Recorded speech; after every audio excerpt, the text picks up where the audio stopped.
Le meilleur du théâtre français a été récompensé hier aux Folies Bergère hier soir à Paris, où s'est déroulée la 33e édition des Molières. De nombreux comédiens avaient fait le déplacement pour cette grande soirée diffusée en direct sur France 3 et présentée par Alex Vizorek. Parmi eux, Vanessa Paradis. Pour la première fois de sa carrière, la star de 49 ans avait reçu une nomination dans la catégorie Molière de la comédienne dans un spectacle de théâtre privé pour son rôle dans la pièce Maman de son mari Samuel Benchetri.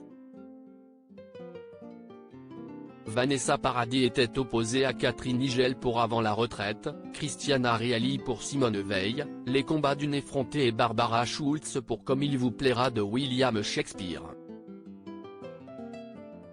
Si Vanessa Paradis n'a pas reçu le Molière de la comédienne, remporté par Barbara Schultz, la maman de Lily Rose Depp et de Jack a brillé lors de sa soirée, accompagnée de son époux. Loin, très loin de l'agitation médiatique provoquée par le procès de Johnny Depp et Amber Heard, dont le verdict est attendu d'ici peu. Vanessa Paradis était tout simplement sublime dans sa longue robe brillante signée Chanel et ses hauts talons. La complicité était au rendez-vous avec Samuel Benchetri, le couple se tenait la main devant les photographes, faisant ainsi pleinement honneur à Maman, le premier projet de l'ex de Johnny Depp au théâtre. Impossible de laisser passer un texte pareil, si beau, original et profond. Il l'avait commencé il y a très longtemps, un premier acte mais il n'avait pas la suite. En nous rencontrant et en travaillant ensemble, il a eu envie de l'écrire entièrement, avait confié Vanessa Paradis il y a quelques mois aux Parisiens, au sujet de la pièce écrite et mise en scène par Samuel Benchetri.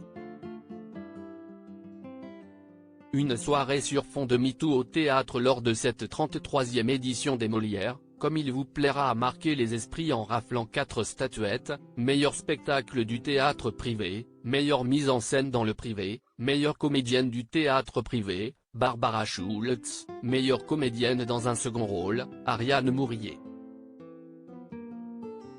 Cette soirée a en outre été rattrapée par la vague MeToo au théâtre, avec un rassemblement auquel ont participé la militante féministe Alice Coffin et l'actrice Adèle Haenel devant les Folies Bergère durant la cérémonie, à l'appel d'un collectif qui dénonce les violences sexuelles et sexistes dans le milieu. À l'intérieur de la salle, des appels ont été lancés pour faire bouger les lignes. Vous ne savez toujours pas ce qui se passe à l'intérieur de vos théâtres, a affirmé l'actrice Nathalie Mann, représentant actrices et acteurs de France associés sur scène. Elle a appelé à nommer un référent ou une référente pour les violences sexuelles et sexistes dans les institutions théâtrales, comme si est le cas sur les tournages de cinéma. Pauline Bureau, qui a remporté le Molière de l'autrice francophone vivante pour sa pièce sur une équipe de football féminin, a rappelé que 18% de l'argent public va à des compagnies dirigées par des femmes et appelé la nouvelle ministre de la Culture, Rima Abdul Malak, présente dans la salle, à en faire son cheval de bataille. L'humour, la comédie musicale et les spectacles féeriques l'ont emporté dans le palmarès de cette cérémonie, qui a coïncidé avec le 400e anniversaire de la naissance de Molière, mais aussi avec une baisse de la fréquentation dans les salles. Ce n'est pas en restant devant nos écrans à attendre les livreurs de repas que nous triompherons de nos angoisses.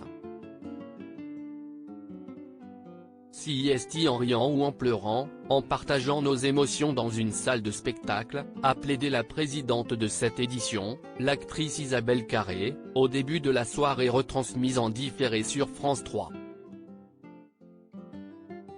La soirée a également été marquée par un hommage à Michel Bouquet, figure tutélaire du théâtre et du cinéma français décédé le 13 avril à 96 ans, et un Molière d'honneur a été décerné à un poids lourd de la scène, le comédien Jacques Weber.